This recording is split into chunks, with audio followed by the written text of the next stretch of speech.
Bonjour à tous, aujourd'hui je vous retrouve pour un nouveau format de vidéo qui s'appelle les oubliés du JT. Donc en fait c'est un rendez-vous vidéo qui abordera de nombreuses questions d'actualité qui ne sont pas traitées dans les grands médias et qui sont parfois des événements très graves qui méritent d'être abordés et partagés. Si vous voulez en savoir plus sur la raison pour laquelle je fais ce format vidéo et pourquoi j'arrête le format précédent qui était Azelma décode l'actu, allez tout de suite en fin de vidéo, je vous expliquerai, mais pour l'instant, allons droit au sujet qui nous intéresse, c'est-à-dire le 17 novembre 2020.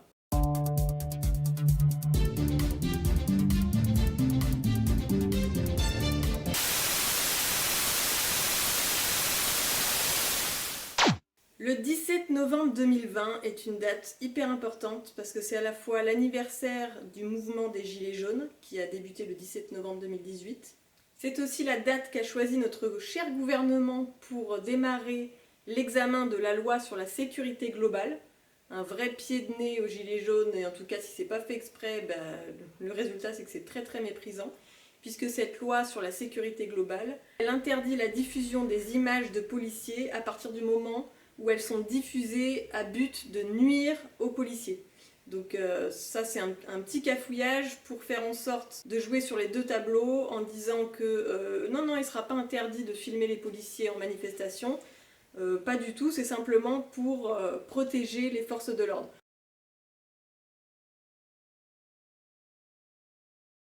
Or on sait très bien que la volonté de nuire, et ça sera très difficile à prouver, ça sera très subjectif, et on imagine très bien des journalistes qui seraient interpellés à cause de cette loi, ou bien des avocats qui défendraient des gilets jaunes, ou même des gilets jaunes eux-mêmes, ou toutes sortes de manifestants, c'est pas juste par rapport aux gilets jaunes. Mais en tout cas, cette loi, elle est très grave, puisque c'est une atteinte à la liberté individuelle, c'est une atteinte à la liberté d'expression. Jusqu'à présent, les forces de l'ordre avaient déjà pour ordre de verbaliser des journalistes ou des personnes qui filmaient, mais ils n'avaient pas la loi avec eux, donc en général, les personnes repartaient libres, puisqu'il n'y a pas de loi à ce sujet. Normalement, on a le droit de filmer et diffuser des images de policiers sans aucun problème. Mais avec cette loi, ça ne sera plus du tout possible. Et cette loi, elle englobe bien d'autres choses, c'est-à-dire que les agents de police auront de nouveaux droits.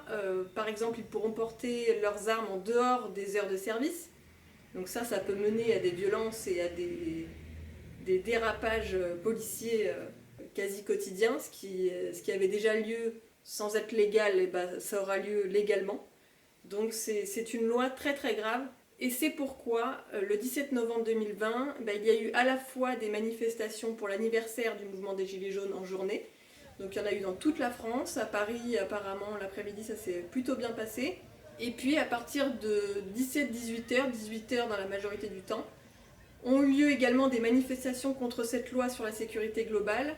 Donc à Paris, c'était devant l'Assemblée, et dans les villes de province, il y en a eu devant les préfectures. Alors en France, il y a eu des manifestations déjà le lundi 16 novembre devant la préfecture de la Savoie, à Chambéry.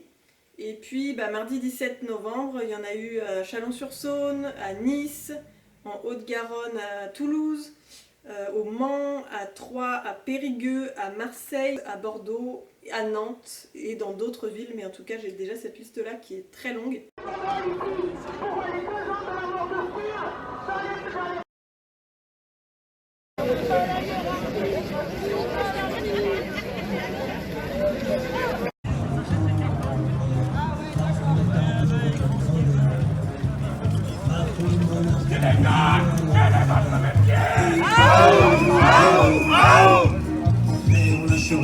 Donc c'est quand même important de montrer les images. Donc il y a eu des belles choses, il y a eu de grands rassemblements, de belles banderoles, de beaux slogans. On a retrouvé un peu l'esprit gilet jaune d'il y a 2 ans, c'est-à-dire que les gens étaient quand même assez nombreux par rapport à ces dernières semaines.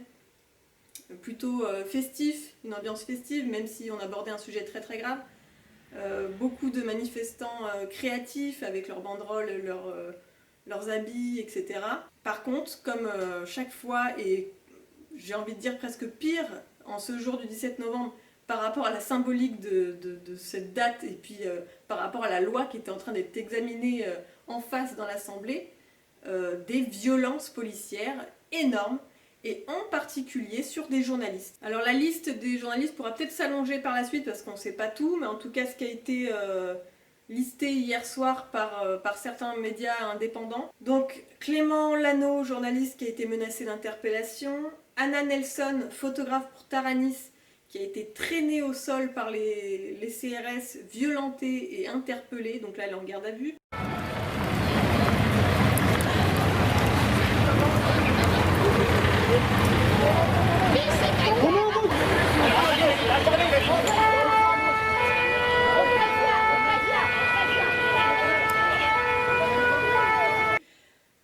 Noman Kadoré, photographe qui a été frappé. Tu pousses qui? Je suis journaliste. Mais je peux pas reculer. Je peux pas, putain, Tu vois pas, il y a un scooter. Mais mets ton RIO, on me parler. Je peux pas. Rémi Buzine de Brut, journaliste matraqué et contrôlé. Simon Louvet, poussé avec une matraque, violenté, etc.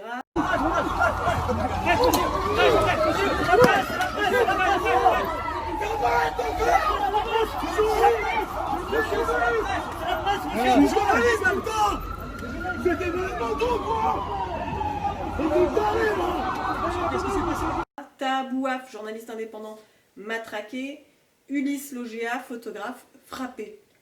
Voilà, puis plusieurs menaces, insultes qu'on a pu entendre dans les lives Facebook ou Twitter. Heureusement que les gens ont continué à filmer, sinon on n'aurait jamais eu ces images. Donc on voit bien que si cette loi est vraiment mise en place, et d'ailleurs on avait l'impression hier qu'elle était déjà mise en place au vu des violences perpétrées par les forces de l'ordre, donc les ordres qui leur sont dictés, hein, tout simplement. C'est pas eux que je mets en cause, même si ils appliquent et c'est pas forcément très très honorable de leur part, mais c'est les ordres que je condamne principalement, et on voit bien que c'était comme si la loi était déjà appliquée. Ces personnes n'avaient pas à filmer en vue de diffuser ces images.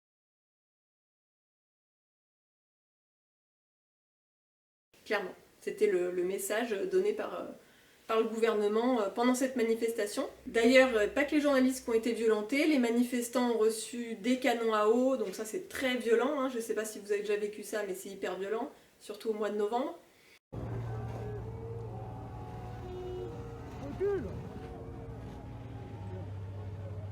Des coups de matraque, des gaz lacrymaux, et j'en passe. Je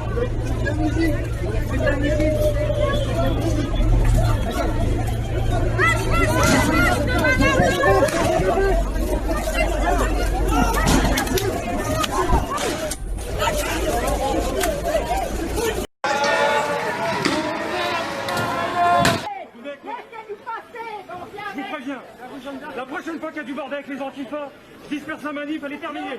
Parce que je suis clair, c'est vous qui avez organisé la manif, vous êtes responsable du service d'ordre. Est-ce que c'est clair?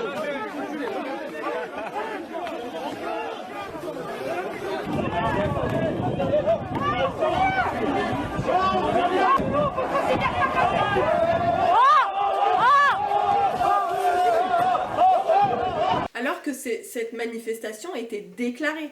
Donc, ok, il y avait un confinement, mais cette manifestation a été déclarée et acceptée par la préfecture. Donc, en quoi les forces de l'ordre doivent disperser la foule et les violenter? Je ne comprends pas. Normalement, les forces de l'ordre sont là pour encadrer une manifestation, pour sécuriser les manifestants. Mais ça, c'est pas nouveau, ça a lieu depuis des années, principalement depuis 2 ans, mais c'était déjà le cas avant.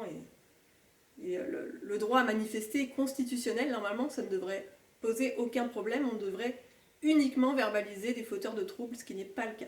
En ce 17 novembre, il y a eu d'autres manifestations, puisqu'il y a la loi, le projet de loi de programmation pluriannuelle de la recherche qui a été voté. Et du coup, les enseignants, chercheurs et des étudiants ont manifesté sur la place de la Sorbonne à Paris pour dire non à la précarisation et à la privatisation de la recherche. Et puis dans d'autres villes du monde, il y a eu d'autres rassemblements. Les éboueurs en colère se sont rassemblés devant la propreté de Paris et ont déversé des milliers et des milliers de documents de la ville de Paris. À Liège, il y a eu un rassemblement pour les plus démunis, où il y avait beaucoup de monde, et puis selon le média RTBF, un groupe de 150 personnes qui bravent le couvre-feu et font une manifestation contre ce couvre-feu qu'ils estiment être une entrave à la liberté. En Grèce, le 17 novembre aussi, il y a eu la commémoration du soulèvement étudiant de 1973. Là encore, un rassemblement qui a été accueilli par la violence policière, la répression policière, puisque la police a dispersé la foule directement, sans se poser de questions. Alors cette manifestation, pour le coup, était interdite. Pierre Larouturou, qui est rapporteur au budget de l'Union européenne, avait commencé une grève de la faim le 28 octobre. Il l'a terminée au bout de 18 jours sur conseil de son médecin parce qu'il avait perdu énormément de poids. Cette grève de la faim, c'était pour demander une taxe sur la spéculation pour pouvoir financer le Green New Deal. Le Green New Deal, ça permettrait de réaliser une réelle transition environnementale parce que en fait, le budget de l'Union européenne est voté là dans les jours à venir et ce budget, il sera acté pour 6 ans, de 2021 à 2027. Donc si on ne se bouge pas maintenant, ce budget-là il sera fixé, on ne pourra plus renégocier des fonds pour la transition écologique. Donc Pierre Larouturou, il va absolument taxer la spéculation. Il y a certains pays qui ont déjà cédé, la France non. Sachant que la spéculation en ce moment, elle fonctionne à merveille, il n'y a aucun souci sur les marchés financiers. C'est plutôt l'économie réelle qui est touchée, les marchés financiers ils s'envolent. Ils ne sont pas suffisamment taxés et cette taxe, elle serait de 0,1%, ce qui est rien du tout, et ça permettrait de financer une vraie révolution écologique. Cette taxe sur les transactions financières, elle rapporterait 57 milliards d'euros. En tout cas, voilà, on sait que dans les années à venir, si on ne fait rien, il va y avoir d'énormes catastrophes, et ça a déjà commencé. Donc Pierre Larouturou, le 17 novembre, a fait une conférence de presse pour dire qu'il entrait en campagne pour demander cette taxe. Il est accompagné de diverses ONG, diverses associations, divers collectifs. Donc même s'il arrête la grève de la faim, il continue son combat. Donc ça c'est important d'en parler aussi, et c'est pareil, ça n'est pas passé au journal télévisé. Dans la nuit du 16 au 17 novembre, il y a eu un ouragan, l'ouragan Iota, en Amérique centrale, au nord de la côte Caraïbe du Nicaragua. C'est une région qui a déjà été dévastée par le cyclone Eta il y a seulement 2 semaines. Il y avait eu 200 morts. L'Amérique centrale a été frappée par 13 ouragans et 30 tempêtes au cours de cette année. Ça, c'est les conséquences, encore une fois, du dérèglement climatique. Donc on pense évidemment aux personnes qui ont perdu leur maison, qui ont été blessées ou tuées par cet ouragan et qui vont devoir se reconstruire pour ceux qui ont survécu.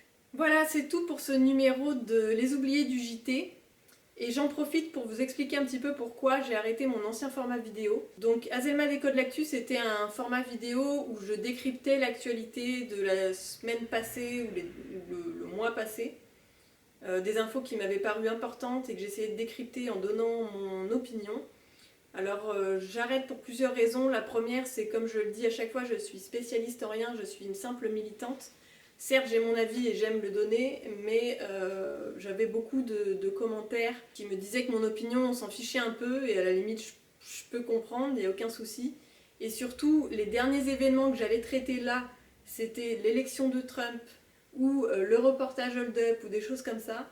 Je sais que ça va faire polémique, j'ai eu beaucoup de conflits ces derniers temps avec des personnes. Je vais en parler 2 secondes, et après j'en parlerai plus, mais ce sujet des complotistes, alors il faudrait trouver un autre mot pour les qualifier. Les complotistes, c'est ceux qui croient à la théorie du complot, donc ils ne devraient pas avoir honte de se qualifier de cette façon.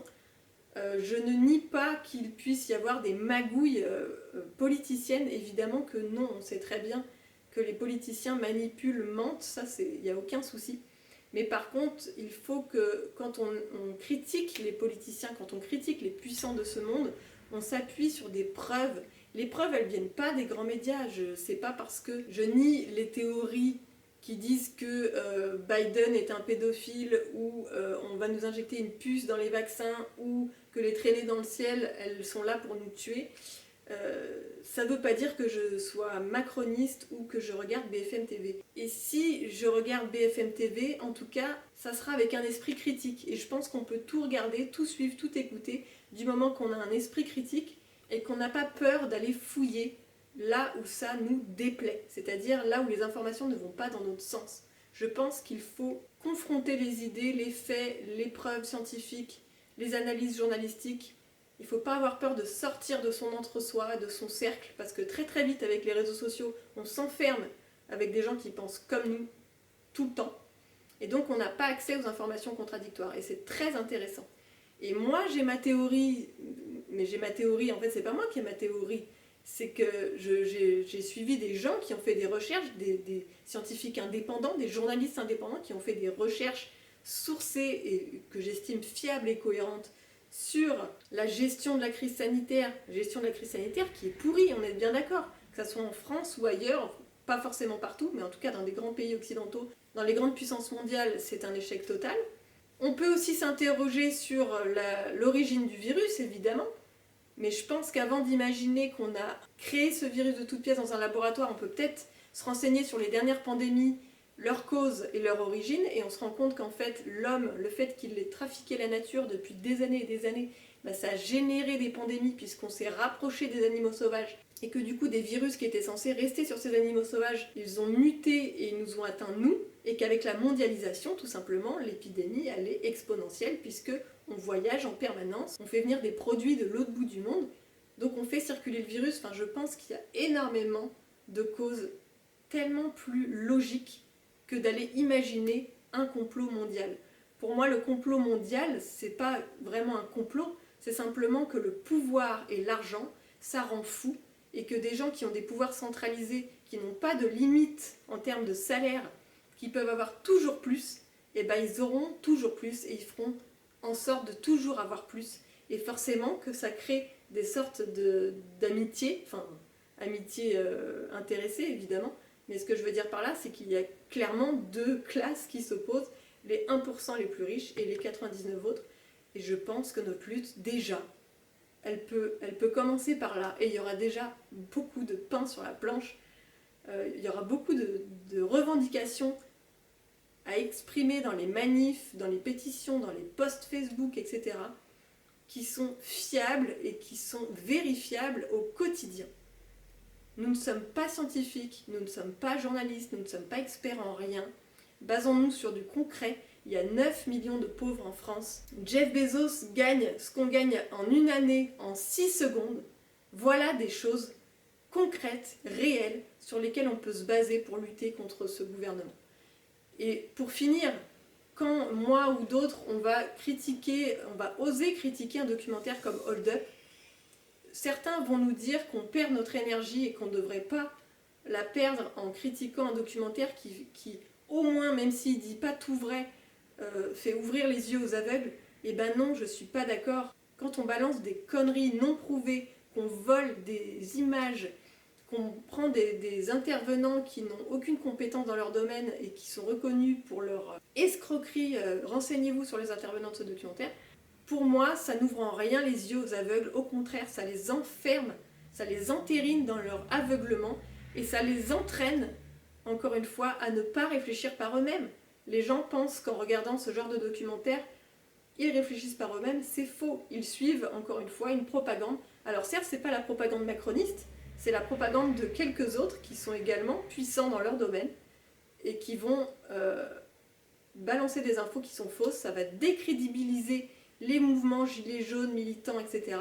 Parce qu'on a tellement d'autres choses contre lesquelles lutter et qui vont dans le même sens finalement, c'est-à-dire condamner les puissants pour le fait qu'ils nous exploitent au quotidien et qu'ils créent des inégalités toujours plus grandes. Voilà, je pense qu'on arrive à un système qui est à bout de souffle. Il est temps de se recentrer sur les choses qui peuvent nous rassembler. Voilà. Donc je ne parlerai plus de ces histoires de complotistes. Je pense qu'il y a suffisamment de gens qui ont travaillé sur ces sujets. Trouvons un autre mot si vous êtes vexés. Moi je vais dire que les complotistes, c'est des éveillés, puisqu'ils se disent éveillés. Alors bien sûr c'est ironique, parce que je pense pas que quand on se dit éveillé, on l'est. En général quand on l'est, on ne le crie pas sur tous les toits. Mais bref, les éveillés, essayez, puisque vous l'êtes, puisque vous pensez l'être, essayez de vous informer correctement, de ne pas vous braquer sur des théories que vous pensez justes. Des fois il faut se remettre en question. Moi-même j'ai énormément évolué, je croyais à certaines choses, j'y crois plus. Tout ça parce que j'ai été alimentée par des travaux de gens qui ont travaillé sur les sujets. Sur ce, j'espère que ce nouveau rendez-vous, et j'aurais plus de discussions comme ça, de conclusions comme ça aussi longues, c'est juste que c'était hyper important pour moi de faire le point là-dessus, parce que ça faisait 2 semaines que je n'avais pas fait de vidéo. pour vous dire que voilà, dorénavant, je ferai ce petit format de vidéo sur des sujets qui sont trop peu abordés dans les grands médias.